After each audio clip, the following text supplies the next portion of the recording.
তার জন্য আমি দোয়া করছি। আমারে ফোন দিয়া কয় আপনি দালাল হয়ে গেছেন, বিএনপির দালাল। আর বেটা আওয়ামী লীগের দালাল করলাম না, দালালি করলাম না।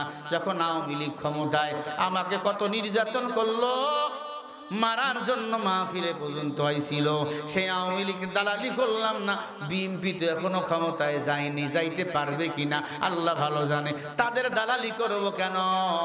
তবে ম্যাডাম খালেদা জিয়ার জন্য এই জন্য দোয়া করি, তিনি ইমাম আলেমদের ভালোবাসতেন, কোরআনের পক্ষে ছিলেন, দেশ ছেড়ে পালায় নাই, দেশ রক্ষার জন্য পঙ্গুত্ব বরণ করেছে, জেলখানায় দীর্ঘদিন ছিল। এই জন্য মাসদুম হিসাবে দোয়া করি, অন্য কোনো কিছু না। আমি শেখ হাসিনার দালাল না, আমি খালেদা জিয়ার দালাল না, আমি দালাল হলাম মদিনাওয়ালা নবীর দালাল। আল্লাহর বান্দা ম্যাডাম জিয়া বেঁচে থাকলে আল্লাহ সুস্থ করে দেন, যদি মারা যায় আল্লাহ তাকে জান্নাতি বানিয়ে দেন। জোরে বলেন আমিন, আরো জোরে করে আমিন। দালাল বলিয়েন না। আবার বললাম আমি দালাল, মদিনাওয়ালা নবীর দালাল। এই যে বেগম জিয়া, জিয়াউর রহমান সাহেবের স্ত্রী বেগম খালেদা জিয়া অসুস্থ, ঢাকা এভার কেয়ার মেডিকেল অসুস্থ হয়ে পড়ে আছে, জানেন না? আজকে তাকে বিদেশে নেওয়ার কথা, চিকিৎসার জন্য লন্ডনে নেবে, কিন্তু পারতেছে না। ওই কাতারের দোহা থেকে যে বিমান পাঠানোর কথা, মেডিকেল বিমান, সেটা আসতেছে না, কয় যান্ত্রিক ত্রুটি। আসলেই জানে কি ব্যাপার আমরা জানি না। আল্লাহর বান্দি আদৌ বেঁচে আছে কিনা আমরা জানি না। বেগম জিয়াকে নিয়ে এখন রাজনীতি চলতেছে, কথা বল না কেন? আমি তার জন্য কয়েকদিন দোয়া করতেছি, কারণ তিনি ছিল আলেমের পক্ষে, কথা কয় না? তার ক্ষমতা অবস্থায় কোন আলেমের গলায় ছুরি লাগায় নাই, কোন আলেমের গলায় ফাঁসি দেয় নাই, কোন আলেমের হাতে হ্যান্ডকাপ লাগাইয়া পুলিশ জেলখানায় নিয়ে যায় নাই। তার জন্য বলেন দোয়া করার দরকার আছে না না? তার জন্য আমি দোয়া করছি। আমারে ফোন দিয়া কয় আপনি দালাল হয়ে গেছেন, বিএনপির দালাল। আমরা দালাল, আমার রাসূলের দালাল, আমরা মদিনাওয়ালা নবীর দালাল। দুনিয়ার দালালি করে এমপি হতে চাই না, মন্ত্রী হতে চাই না। এমপি ক্ষমতায় থাকলে মানুষ সালাম দেয়, ক্ষমতা চইলা গেলে বিসি পর্যন্ত বাইর করে দেয়। দেখছেন না? পানির মধ্যে ডুব দিয়েছিল লুইকা, বিচারপতি মানিকের বিসি ডিসি আট কইরা দিছে, কথা কয় না কে? দুনিয়ার দালালি করার দরকার নাই, তবে দালালি করলে রসুলের আদর্শের দালালি করব, আলেমদের পক্ষেই থাকবো, ঠিক কিনা? সবাইরে দেখেছি, আওয়ামী লীগকেও দেখেছি, বিএনপিকেও দেখেছি, কথা কয় না? সব আওয়ামী লীগ এখন বিএনপি, এতদিন বিএনপি ছিল আওয়ামী লীগ, ওরাই হাতের এপিডার ওপিড এখন হইতেছে। করতাম আমি আওয়ামী লীগ, এখন করি বিএনপি, আগামীতে হতে পারি যদি একজন এমপি। করতাম আমি আওয়ামী লীগ, এখন করি বিএনপি, আগামীতে হতে পারি যদি একজন এমপি, ঠিক কিনা? এই হলো আমাদের দেশের রাজনীতিবিদদের মনের খায়েশ। এমপির জন্য সবাই পাগল, চেয়ারের জন্য সবাই পাগল। আমরা দুনিয়ার চেয়ার চাই না, আমরা আল্লাহর জান্নাতে যাইয়া জান্নাতি একটা চেয়ার পেতে চাই। ও ভাই, আমরা খালেদা জিয়ার দালাল না, আমরা আল্লাহ রসুলের দালাল।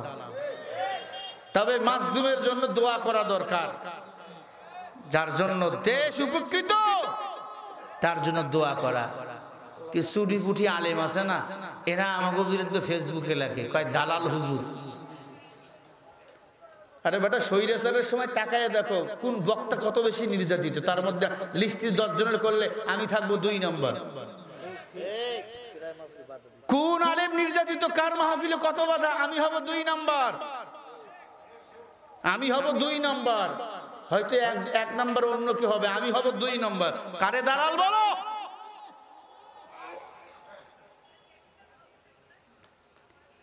বেগম জিয়া অসুস্থ,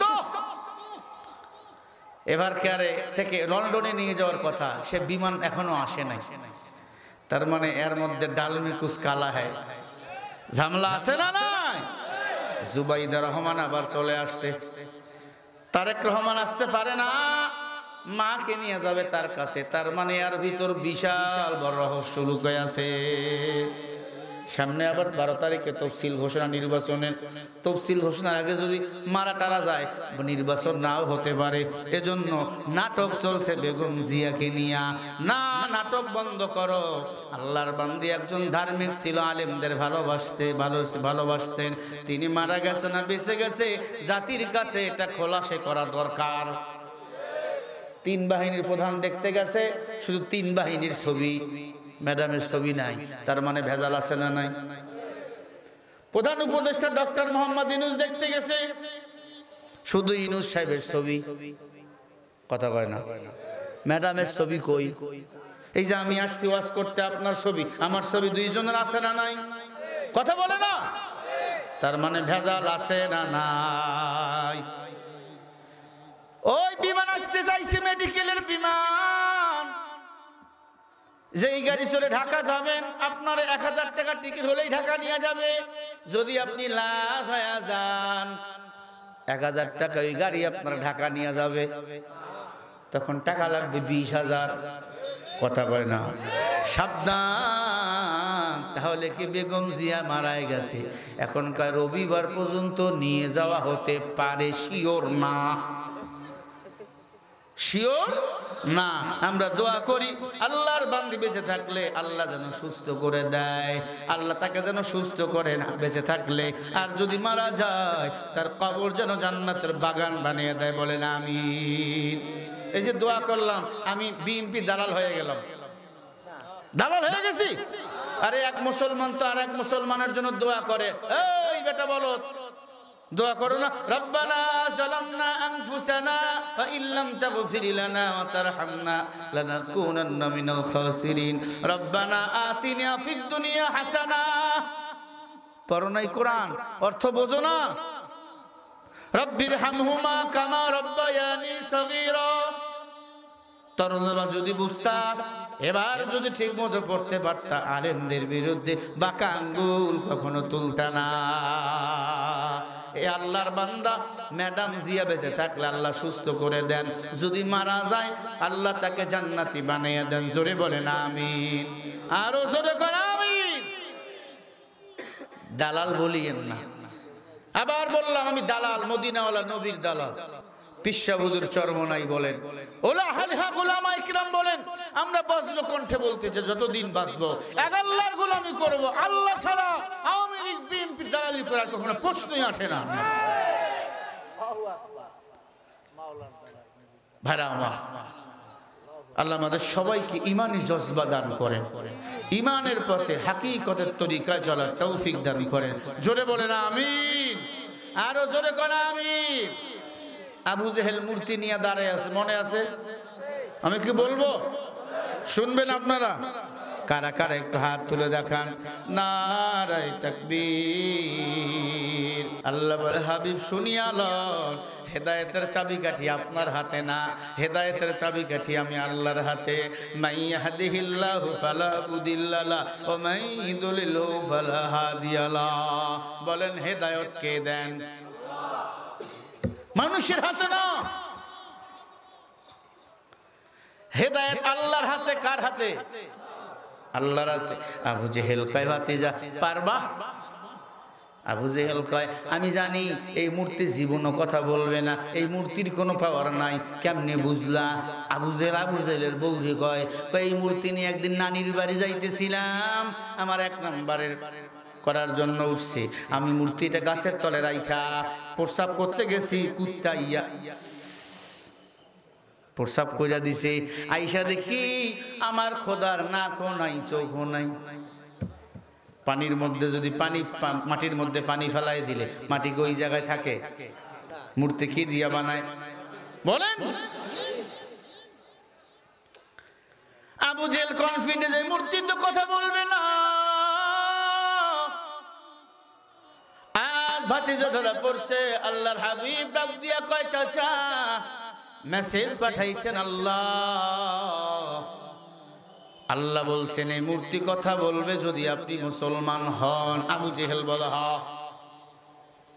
বেঈমানরা দেখবেন সজাগ, সামনাসামনি করবে হ্যাঁ, পিছনে গিয়ে প্যাঁচ পাকায়, আছে না নাই?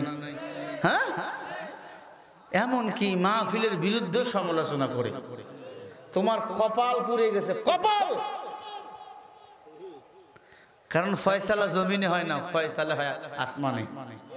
বাহাদুরি করো, তোমার চেয়ে বড় বাহাদুরের পতন হয়েছে, টের পান নাই? ও নবীর উম্মত, আবু জাহেল কয় ভাতিজা, মূর্তি যদি কথা কয়, কথা দিলাম কালিমা পড়ে মুসলমান হয়ে যাব।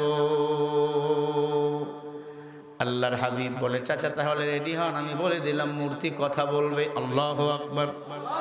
আপনি জিজ্ঞাসা করবেন, আপনার মূর্তি কথা বলবে? আবু জেহেল মূর্তি নিয়ে দৌড় দিছে ঘরের ভিতর। এই মূর্তি কর, আমি তোর খোদা, আমি তোর প্রভু। মূর্তি কোনো কথা কয় না। আবু জেহেল কয়, এটার তো কোনো পাওয়ারে নাই, এটা কেমনে কথা কইব? আল্লাহর হাবিবের সামনে আবার আইসা কয়, ভাতিজা ডান। আয় ভাতিজা, তুমি যদি মূর্তির কথা বলাইতে না পারো, বাপ দাদার 14 গোষ্ঠীর ধর্মে কবর রচনা করে আবার ফিরে আসা লাগবে। নবী বলে ডান। আমি মুহাম্মদ মিথ্যা বলি না। আরবের বড় বড় লিডাররা চলে আসলো, মুহাম্মদ যদি মূর্তি কথা না কয়, তোমাকে আবার বাপ দাদার পুরাতন ধর্মে ফিরে আসা লাগবে, মূর্তি পূজা করা লাগবে। নবী বলে আমি রেডি। বিশাল বড় ময়দান, লক্ষ লক্ষ জনতা হাজির। আমার নবীর পাশে কেউ নাই, ছোট্ট বাচ্চা মুহাম্মদ। আবু জাহিল্লা দলে দলে লোকজন নিয়ে আসে, মূর্তির বাজার লাগাইলো। মূর্তির বাজার। কে বলছে মূর্তি কথা কয় না? আজকে মুহাম্মদ মূর্তির কথা বলাইবে। আল্লাহর হাবিব বলে আমি না, আল্লাহ বলাইবেন। আল্লাহ ইনশাআল্লাহ, আল্লাহ যদি চায় মূর্তি কথা বলবে।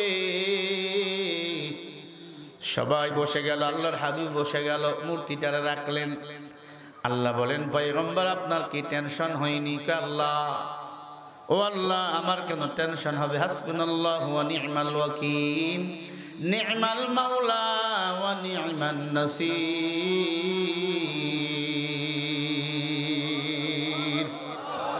আল্লাহ যারা আপন, তার কোনো ভয় আছে? মুসা নবী আল্লাহর গোলামি করত। মুসা নবী বলে যাকাত দাও। কারুন নামে এক বেঈমান, নাম ছিল কারুন। কি নাম? আরো জোরে কর। 30 ফিট লম্বা ছিল। 30 ফিট। কয় ফিট? বিশাল বডি। আদম নবীও লম্বা ছিল 117 হাত। 100 কথা কয় না, 117 হাত লম্বা আদম নবী। ফেরাউন লম্বা ছিল অনেক, তবে আদম নবীর চেয়ে কোনো নবী লম্বা ছিল না, কোনো বেঈমানও লম্বা ছিল না। জোরে বলি আল্লাহু আকবার। আপনাদের কষ্ট হয় নাকি? ছেড়ে দেব? ভাইরা আমার, কারুন নবী, কারুন ডাক দিয়া কয়, মুসা কেন আইছো? কয় যাকাত দাও। ডাক দিয়া কয় যাকাত দেব। তাই না? যাকাত দেব কেন? কয় তোমার তো অনেক সম্পদ, সম্পদ থাকলে যাকাত দেওয়া লাগবে। তাই না? কি বলে? হ্যাঁ, কারুনের এমন সম্পদ ছিল, তার স্বর্ণের গোডাউনের তালার চাবি বহন করার জন্য ৭৪,০০০ উট লাগতো। কয় হাজার? জোরে বলেন। ৭৪,০০০ উট লাগতো তার স্বর্ণের তালার চাবি বহন করার জন্য। কারণ কয় যাকাত দেব না। কি করবা? মুসা নবী বলে আল্লাহর গজবে পতিত হয়ে যাবা। ভালো করে কথাগুলো শুনবেন। এবার কারণ ষড়যন্ত্র শুরু করলো, মুসার এই জমিন থেকে উৎখাত করা লাগবে। এক জেনাকার মহিলারে ভাড়া করছে। জেনাকার মহিলারে বলে, মুসা নবী যখন বয়ান করবে তুমি গিয়া বলবা মুসা নবী আমার সাথে জেনা করছে। আল্লাহওয়ালাদের সাথে, নবীদের সাথে মিথ্যা তহমত লাগাইছে বেঈমান। আপনার আমার নামে লাগাবে না, এটা কি মানা যায়? এরে আল্লাহর গোলাম মুসা নবী বলে, আল্লাহ কারুনটা আমার বিরুদ্ধে চলে গেল। আল্লাহ পাক বলেন নবী কোরআনের আয়াত কি পড়েন নাই? ইন্নাল্লাযীনা ক্বালু রাব্বুনাল্লাহ সুম্মা ইসতাকামু ফালা খাউফুন আলাইহিম ওয়ালা হুম ইয়াহজানুন।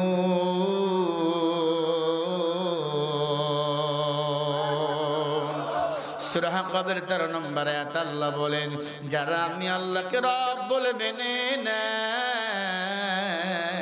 তাদের কোনো টেনশন নাই, আমি আল্লাহ তাদের হেফাজতের জিম্মা নিয়ে আনে। আল্লাহু আকবার। জবাব দেন আমাদের